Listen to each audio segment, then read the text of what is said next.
Hello again, traders. Right, what we are looking at is a gold trade that I took at roughly 5 o'clock in the morning, after the 4-hour candles had closed or the new one had opened, whichever way you want to look at it.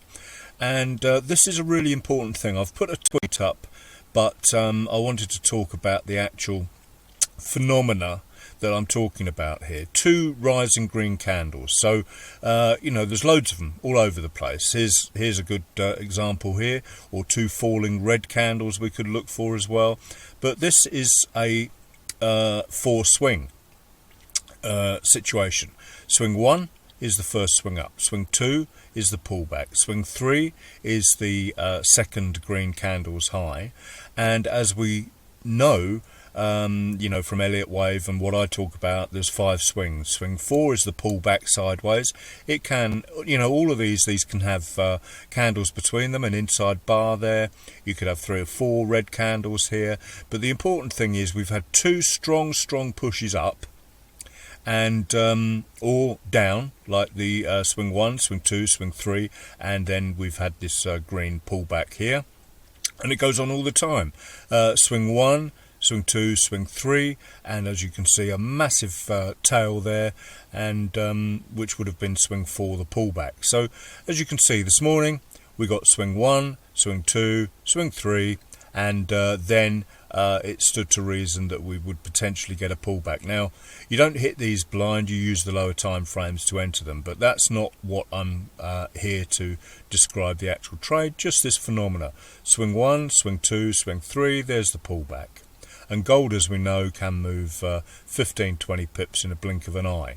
But as I say, you don't just enter it hoping it's going to pull back. You use the lower time frames and you look at everything that's available to us. You can see we had a long wick there. The wick got filled, so potentially the buyers have done whatever work they wanted to do, and it stands to reason. Remember, I'm always thinking along the lines that the price is driven by algorithms, and as such it will have repeatable patterns, and we do. Swing 1, swing 2, swing 3, there's swing 4.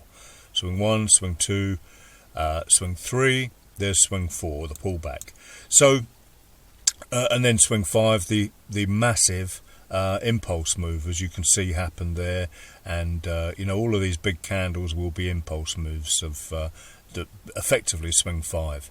And why I talk about the swings in terms of candles is because we know the lower time frames, the fractal nature of the way things move. This is a bunch of swings here. Let's have a look on the lower time frame actually, and you will see what I mean. By the way, this is down to pennies now. I've taken the bulk of my money out of this move and just use this for sort of educational purposes, really, to keep a finger in the game, as it were, or whatever the expression is. So there's your swings, and you can see them on the line charts even easier.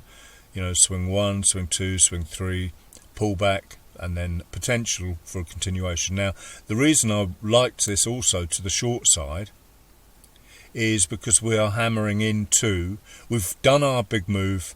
We've done our roughly 90 pips of the Asian session, 85.9 as you can see. Crazy how that is the norm, as it were. And we were banging into the 34 EMA, which would be something like the 89 on a 15-minute chart, if my calculations are correct. Yeah, straight smack into the 89 there, as you can see. So that's that thin pink line. So as you can see, there were lots of reasons to go short, not that huge amount of reasons to go long at that point. Also looking at the RSI histo and the TMA slope, you can see there's no power to the long side, running out of power to the long side here as well, clearly on the TMA slope. You can see that. So every reason for me to look for a short scalp. As you know, I'm a scalper. No reason for me to look for a continuation long at this point until possibly we've tested the Asian high there a few times and got through the 89 EMA. Once again, you know how I like to trade the 89 EMA. That's close, close, close through it, or test, test, test, break, pullback, continuation. So that's it, guys, and let's just have a quick look at the H4s. This is what I was looking at and pointed out on Twitter. Swing 1, 2, 3, and potential pullback. Now, I'm not counting this one because I'm looking at green candles. You know, two green candles. It's topped out and then pulled back there. But you know, past history, two green candles. The previous H4 push down there. What have we got going on? Two red candles and a little pullback there, although it's not showing green. So you know, two red candles here, and it's gone down, but it has pulled back into the body of that red candle. So we've got a third green candle. So the likelihood, I haven't really talked about that, but if you have that third green candle, the pullback is even more likely, because they've just been consistently push, push, push, push up, and then pull back, push, push, push, push up, and pull back. But as you can see, you know, two green candles there. That is a slightly higher high, low, high, high, low, high, high. Swing 1, swing 2, swing 3, swing 4, the pullback. So that's it, guys. You know, that's what this video was all about. So thanks for watching. Have a good day.